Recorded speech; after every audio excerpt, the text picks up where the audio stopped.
icyamukanyi korera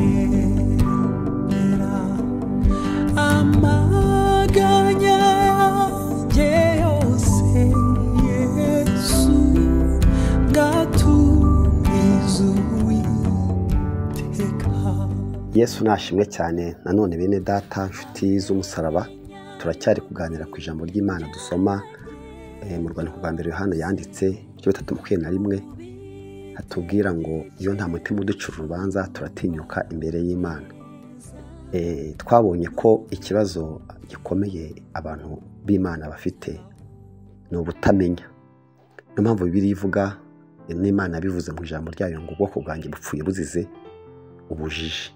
Ni ukuvuga ngo ikintu gikomeye kandi nubwo nzi neza ko utacyemera, abantu benshi baraburana bakaburana ko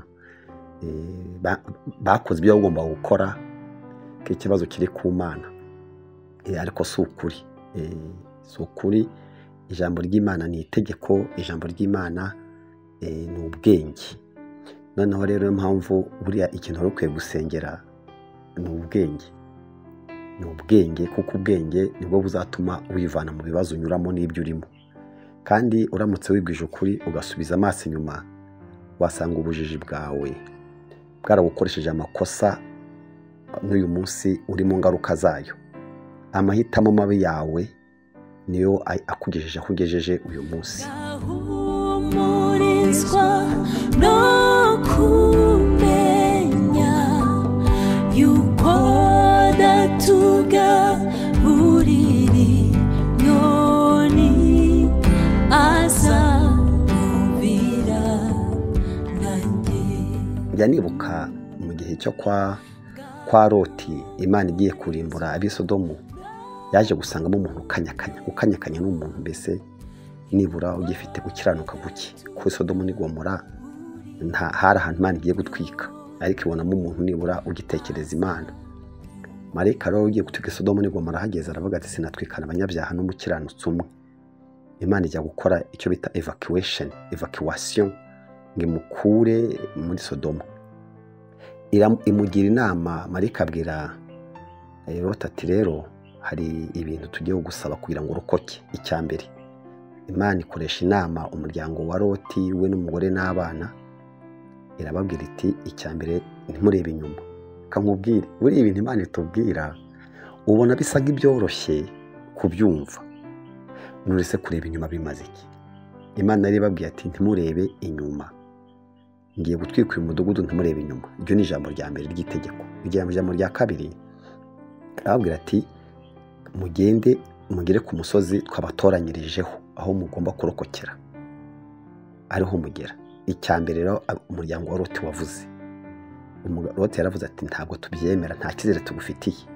Buriya abantu babwiye Imana ko nta cyizere bafitiye Imana. Ibyo yababwiye baravuze ngo nta cyizere bafitiye Imana.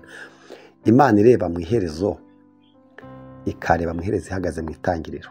Imana ireba ikumenya utarabaho, ikamenya no kuzasoza. Yari babwiye ngo ntabwo umudugudu uza gushya muwuhiremo, ndawutwika ari uko mugezeyo. Loti aramubwira atoya, ati ntabwo twagera aho hantu tubwiye utaratwika umudugudu twahira mu nzira, ati ahubwo reka tujye hafi. Kankubwiza ukuri, dufite abantu banze kumvira Imana ngo bajye kure. Iyo babwiye ibintu bakwiye guhunga, bakwiye kureka, baraburana. Dufite abantu babeshwaho no kuburana, k'ingeso zabo bakwiye kubana nazo, k'imyitwarire yabo abantu bakwiye kuyubaha. Kandi iyo umuntu ahisemo nyine kuba hafi y'ibibi, ubwo nyine aba yiyemeje kubana nabyo. Loti yanze kujya aho Imana imweretse, kandi mwabonye Sowari ibyahabaye, uko yabyariyeyo, yabyaranye n'abakobwa be. Bageze Sowari nyine basanga nta bagabo babayo. Nyine Imana yabonaga ari abakobwa ba Loti hari ahantu babonera abagabo, naho umusozi Imana ari beretse barawanga. Buriya abantu benshi turi kuganirira kano kanya hari ibintu banze kureka, hari ibintu bananiwe. Hari igihe ugura umuntu uti reka bino bintu, reka amagambo, va muri ibi bintu, utandukana n'aba bantu, reka ibi, akanga.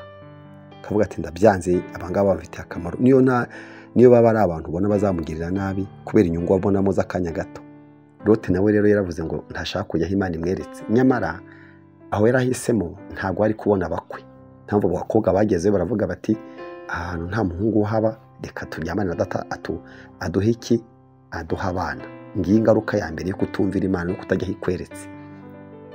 Umugore wa Loti nawe arangije ngo bituritse ibintu by'Isodomu n'Igomora, ngo abarebye inyuma. Uwo mwanya ntiyakomeje kugenda abaye inkingi y'umunyu. Bigaragaza ko Imana idukirisha kuyumvira. Buriya kumvira Imana, urumva rero buriya gukora ibyo umuntu yishakiye, kutagirwa inama. Hari abantu utagira inama mu buzima, bavuga ati nuko nteye, nuko meze, ni mu ndeke. Sinshaka umuntu ukora ku mitekerereze yanjye, niko navutse, niko naremwe. Hari n'abavuga ati ni karande. Mbese ugasanga wagengwa n'abapfuye, agengwa n'abantu badahari, ni ibyacu. Ntiyibuke ko muri Kristo Yesu iyo umuntu agezeyo abona indi karande. Iyo umuntu ageze muri Yesu, Paulo yaravuze ngo iyo umuntu ari muri Kristo Yesu abaye icyaremwe gishya, bya kera biba bishize. Noneho ukibaza ukuntu umuntu afite karande ebyiri agahitamo karande mbi. Ikari karande yo muri Kristo Yesu ifata ibya kera ikabihindura bishya. Umuntu agahitamo gufata karande za nyina n'iza se n'iza bene wabo, cyane ko abazizi no kuzivuga amazina afite n'ibimenyetso, ariko ntiyibuke kumenya ibyo Yesu yadukoreye. Yadukuyeho karande za kera. Hanyuma rero birangira kwa kurokoka kwa Loti atakirokotse. Urumva icyambere umugore abaye inkingi y'umunyu, n'ubundi asa nk'uhiye. Umugabo nawe abyaranye n'abakobwa be ibizira. Yabyaye abanzi ba Isiraheli. Abantu bavutse kuri Loti, Abamowabu nibo babaye abanzi ba mbere n'Abamaleki, babandi bagiye bajya gutangira Abisiraheli. Kubera iki? Yagiye ku musozi Imana itamubwiye kujyaho. Sinzi niba ubutumwa bwumvise. Wari uzi ko ikizagukiza ari uko wemera kumvira ijambo ry'Imana? Ikizatuma urokoka ari ukumvira ijambo ry'Imana? Nkagusengere. Mana yacu, yemerera ngushimire kuri uyu mwanya. Sabye ko ijambo ryawe ryagira ubutware ku baryumvise. Gushimiye kandi ko bibaye. Urakoze Mana mu izina rya Yesu Kristo. Amen. Geza ushaka